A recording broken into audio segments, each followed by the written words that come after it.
Assalamualaikum dan salam sejahtera. Saya Nazri Kahar. Ini agenda awani. Perang antara Israel dan Palestin sudah melebihi 1 bulan dan melebihi angka 10,000 terkorban di pihak Palestin dan ribuan lagi tercedera di hospital-hospital yang semakin terdesak untuk beroperasi akibat kekurangan bahan api, bekalan perubatan, makanan dan juga air bersih. Tetapi masyarakat dunia terus menggesa kuasa-kuasa besar terutamanya Amerika Syarikat supaya mendesak Israel segera menghentikan peperangan, melakukan gencatan senjata bagi membolehkan bantuan kecemasan kemanusiaan dibuka sepenuhnya untuk dibawa ke tanah Gaza. Dan ini juga antara intipati bagaimana solidariti rakyat Malaysia dengan bantuan yang mencurah-curah dan Ops Ehsan sudah pun digerakkan dan bantuan pertama Ops Ehsan sudah pun sampai ke Gaza. Kita harapkan ada lagi susulan Ops Ehsan untuk membawa bantuan kemanusiaan termasuk yang dilarang oleh tentera Israel pada ketika ini seperti bahan api, petrol dan seumpamanya. Jadi untuk melihat perkara ini, Cik Jasmi Johari, pengurusi Sekretariat Ops Ehsan, Sekretariat Gabungan pelbagai NGO negara kita sudah pun bersedia di talian. Assalamualaikum Cik Jasmi, apa khabar? Waalaikumsalam Nazri, khabar baik. Alhamdulillah. Terima kasih kerana sudi bersama kami dalam agenda awani pada malam ini Cik Jasmi. Mungkin sebagai permulaan Cik Jasmi nak bagikan update ataupun status terkini bagaimana bantuan kemanusiaan negara kita Malaysia yang disumbangkan oleh kerajaan kita, rakyat Malaysia keseluruhannya yang sudah pun diterbangkan ke pintu Rafah melalui lapangan terbang Al-Arish pada minggu lalu. Apa statusnya? Okey Nazri, barangan bantuan yang dihantar pada minggu lepas pada 3 November telah sampai di lapangan terbang Al-Arish, kemudian telah melepasi, kita serahkan kepada Egyptian Red Crescent, Persatuan Bulan Sabit Merah Mesir, dan telah melepasi checkpoint kerajaan Egypt, kerajaan Mesir. Sekarang barang-barang tu tengah menantikan waktu untuk diberi peluang masuk ke Gaza melalui pintu Rafah. Ya, apa perkembangan terkini yang boleh dikongsikan? Adakah bila-bila masa dari sekarang dengan kebenaran tentera Israel, adakah barangan sumbangan rakyat Malaysia ini akan sampai ke Gaza dalam masa yang terdekat?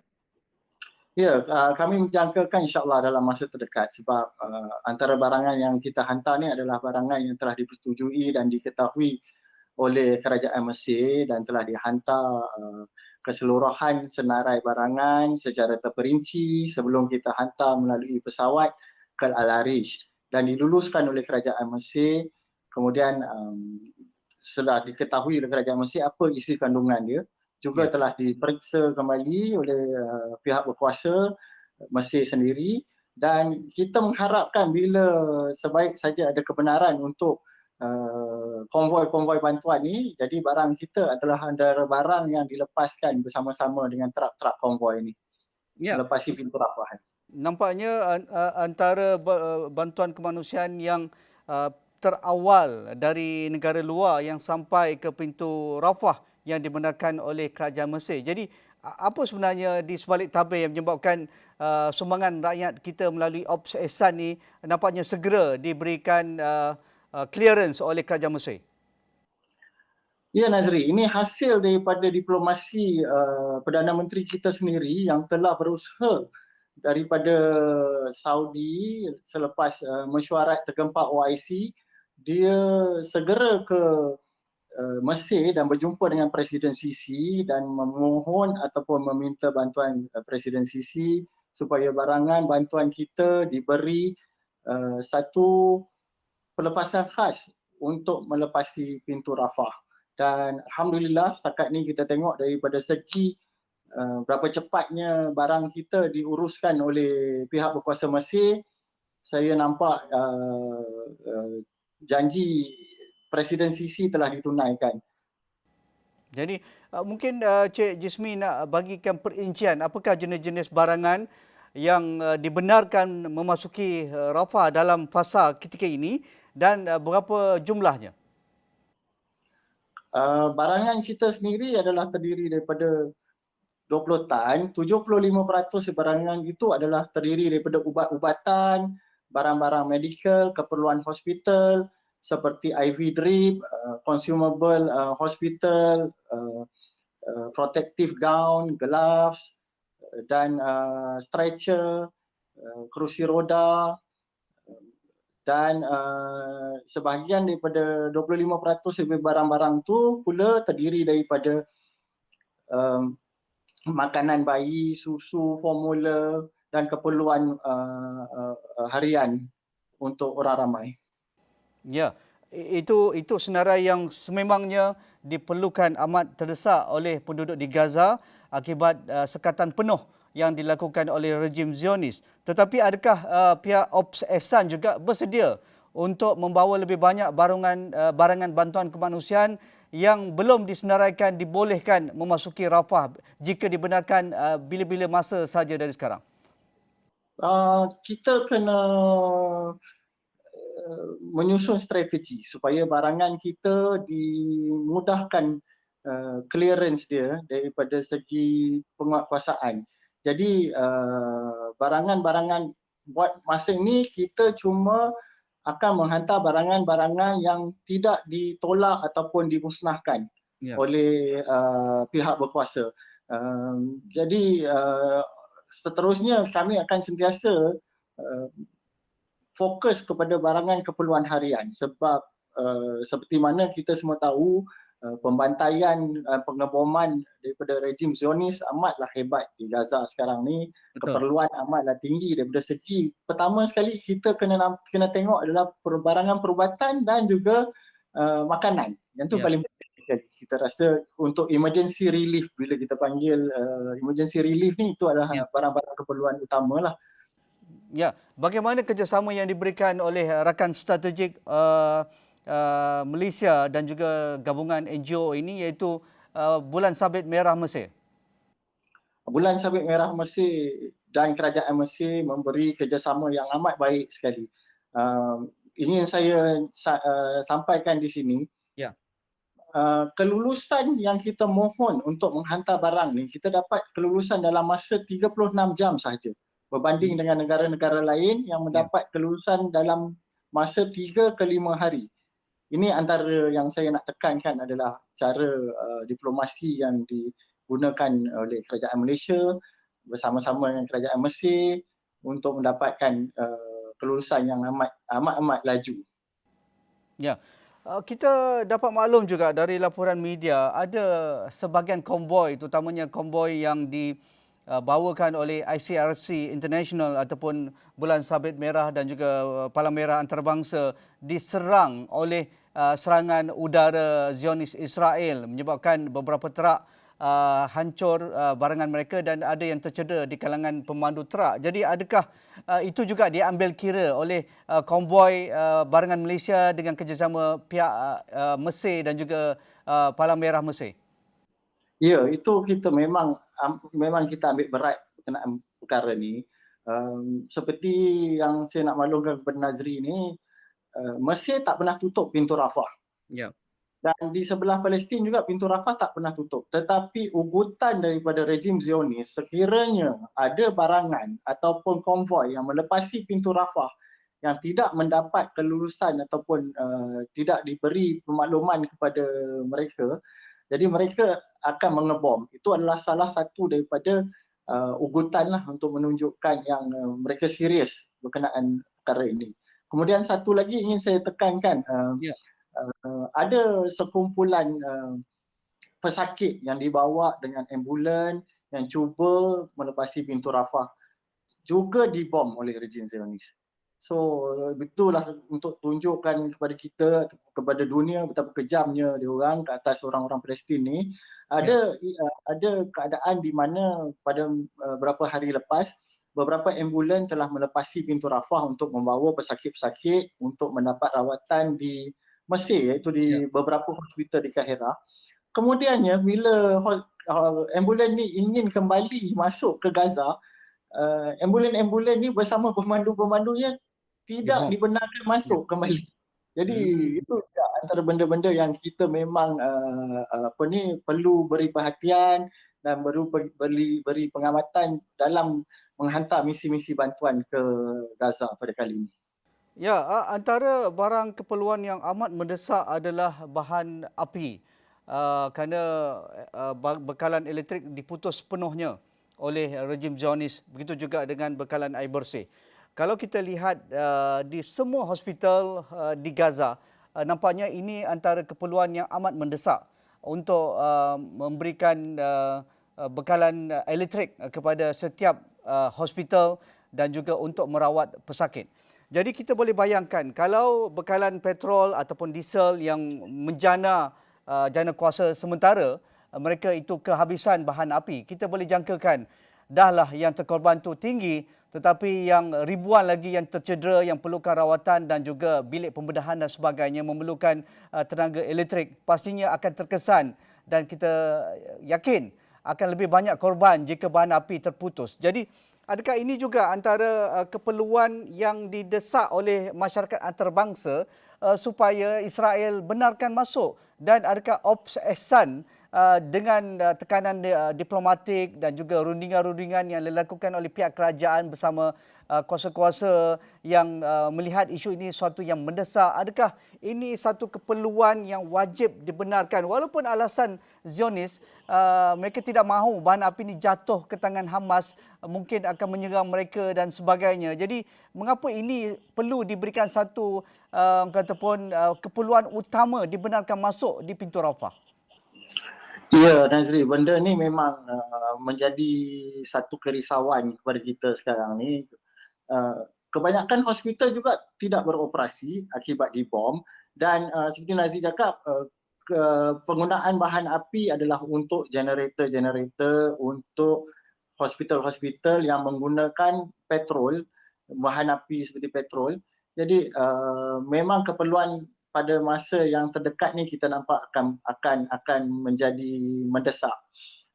Jadi benda-benda ni haruslah ditekankan oleh negara-negara luar bersama-sama untuk membenarkan kemasukan bahan api.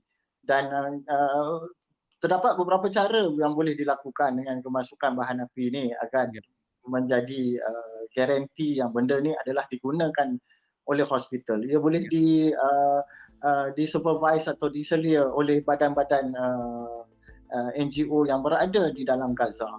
Jadi benda ni harus kita mula mendesak Israel untuk membuka ruang supaya bahan api dapat masuk, supaya alat-alat keperluan hospital, peralatan hospital yang menggunakan elektrik tidak akan gagal bila kehabisan bahan api nanti.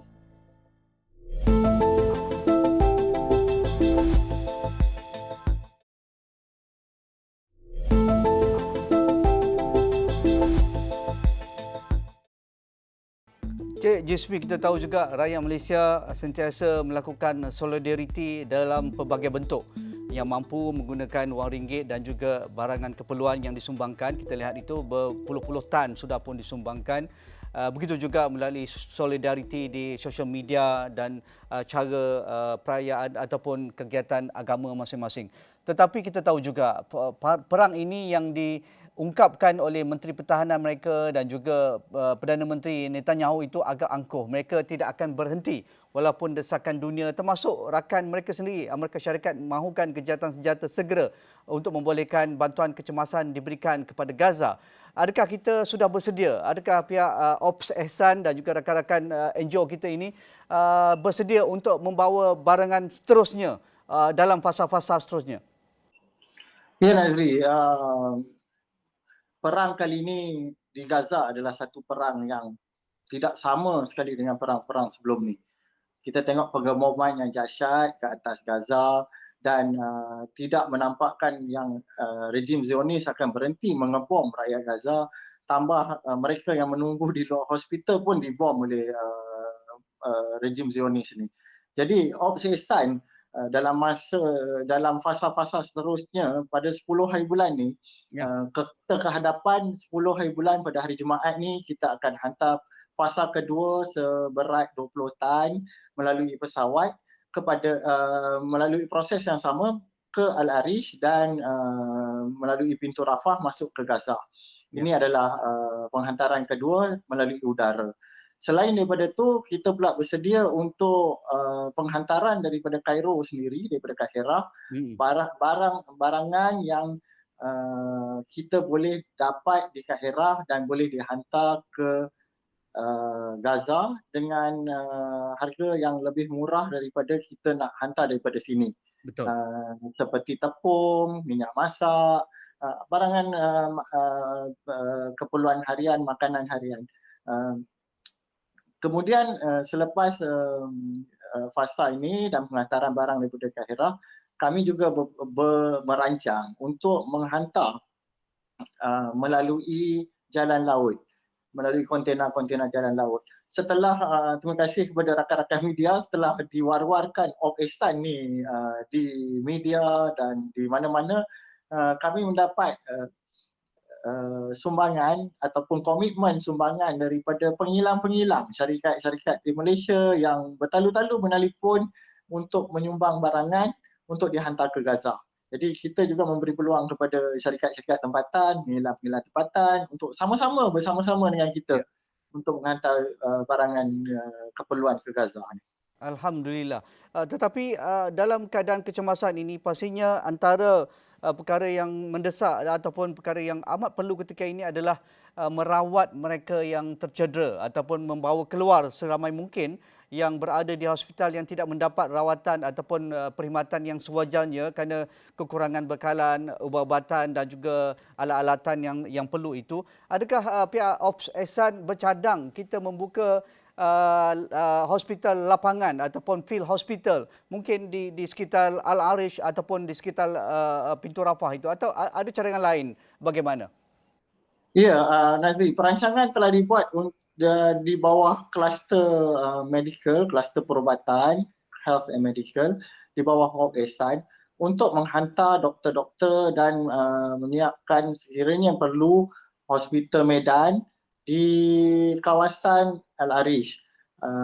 Namun itu tertakluk kepada kelulusan daripada kerajaan Mesir yang mana insyaAllah kami pasti akan diberi kerjasama yang baiklah oleh kerajaan Mesir.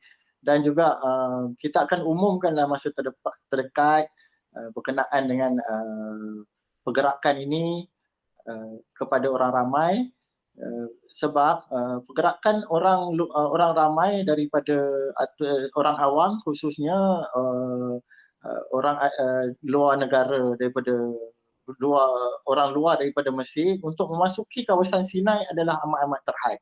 Betul. Jadi perancangan harus dilakukan dengan teliti supaya para doktor yang kita hantar di sana tidak menunggu saja di Kairo dan tak dapat memasuki kawasan berkenaan.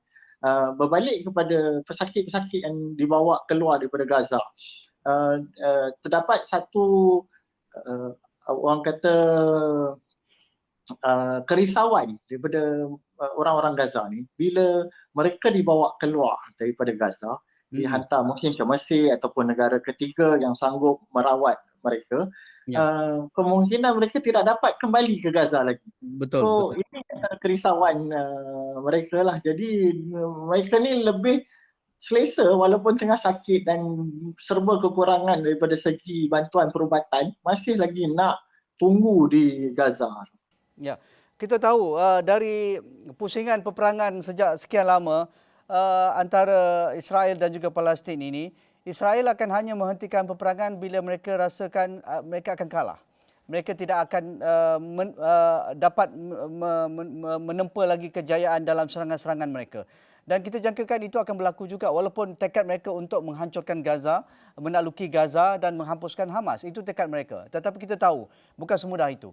Apatah lagi dalam offensive ground offensive di bandar yang begitu kecil tetapi padat dan bangunan yang berselarakan, tidak mudah sebenarnya mereka untuk mencari Hamas ataupun menghancurkan semangat rakyat Gaza. Jadi adakah dalam keadaan ini kita menjangkakan akan dengan tekanan antarabangsa, biarpun kuasa-kuasa besar ni angkuh kerana mereka rasa mereka ada kuasa, tetapi rakyat mereka tidak begitu. Di seluruh dunia, bukan hanya di Malaysia tetapi di negara Eropah, di United Kingdom, Amerika Syarikat dan seumpamanya. Jadi kita akan melihat perkara ini berlaku supaya ada ceasefire. Jadi bila ada ceasefire, adakah kita akan bersedia untuk melakukan bantuan yang lebih besar, misalnya membawa lebih banyak bantuan, itu satu. Keduanya, menolong perkhidmatan kecemasan dan juga kesihatan yang begitu lumpuh pada ketika ini dengan membawa peralatan dan juga para doktor kita. Dan yang ketiganya, fasa pemulihan selepas itu. Kerana ini lebih penting juga. Adakah itu dalam perancangan Ops Ehsan, Cik Jismi? Ya, Nazri, itu memang sudah tentunya kita mempunyai perancangan sedemikian, bergantung kepada ceasefire ataupun gencatan senjata. Setelah gencatan senjata dan kita dimaklumkan bahawa selamat untuk Op Ehsan atau petugas-petugas Op Ehsan untuk masuk ke Gaza, kita akan mulakan dengan sudah tentunya dengan sukarelawan daripada bidang perubatan seperti doktor-doktor dan sebagainya. Kemudian barangan bantuan juga memang akan lebih besar daripada apa yang kita hantar sekarang ni. Ya. Memandangkan betapa hebatnya kemusnahan yang telah dilakukan di Gaza tu, memang boleh dikatakan setiap benda diperlukan di Gaza pada masa ini. Betul. Kan? Dan juga perancangan-perancangan seperti banyak benda yang bila kita tengok apa yang berlaku peperangan di Gaza ni, banyak benda dan banyak keperluan dan pertolongan diperlukan oleh rakyat Gaza setelah gencatan senjata dicapai. Itu yang kita tengah merancang fasa-fasa seterusnya. Op Ehsan telah merancang 3 fasa, iaitu fasa pertama adalah fasa kecemasan, fasa kedua ialah apa yang kita boleh buat sebelum ceasefire, dan fasa ketiga adalah apa yang kita boleh buat selepas ceasefire itu. Ya, menarik. Cik Jismi, akhir sekali, kita tidak mahu momentum ini perlahan. Kerana rakyat Gaza terus terdesak, terus sakit, terus meraung, terus merintih. Dan kita mahu rakyat Malaysia yang pelbagai kaum, kita anggap ini sebagai isu kemanusiaan, isu hak asasi yang dicabul sekian lama. Bukan isu agama, bukan antara Islam dan bukan Islam, orang Yahudi dengan Islam, tidak lagi. Jadi kita mengharapkan momentum solidariti ini akan terus berkembang, terus sustain ataupun berterusan. Jadi adakah Ops Ehsan merangka pelbagai program lagi untuk kelangsungan kita bersama dengan masyarakat dan juga memulihkan semangat rakyat Palestin yang begitu tertekan ketika ini? Ya, Nazri, saya nak tekankan sesuatu.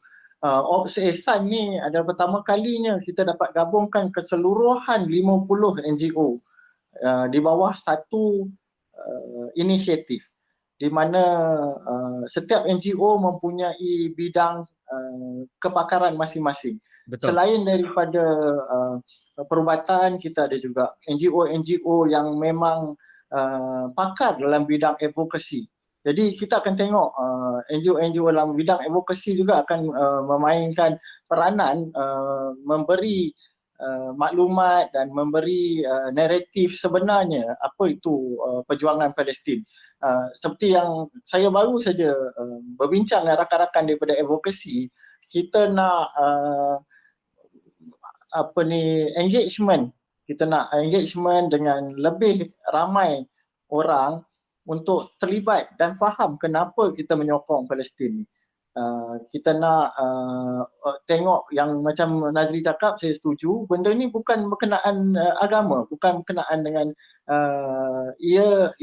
benda ni perlu dilihat daripada kacamata kemanusiaan dan juga hak asasi.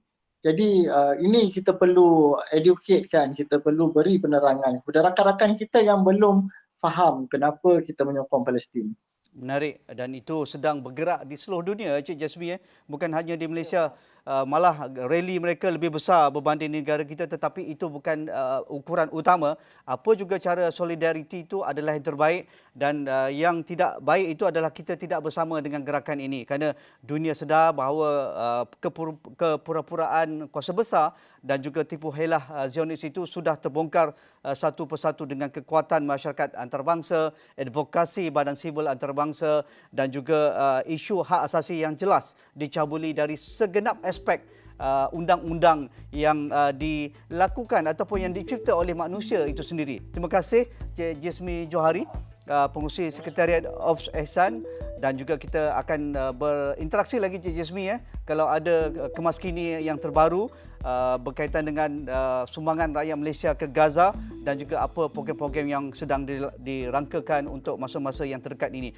Sekian bersama saya Nazri Kahar malam ini. Assalamualaikum, kita jumpa lagi.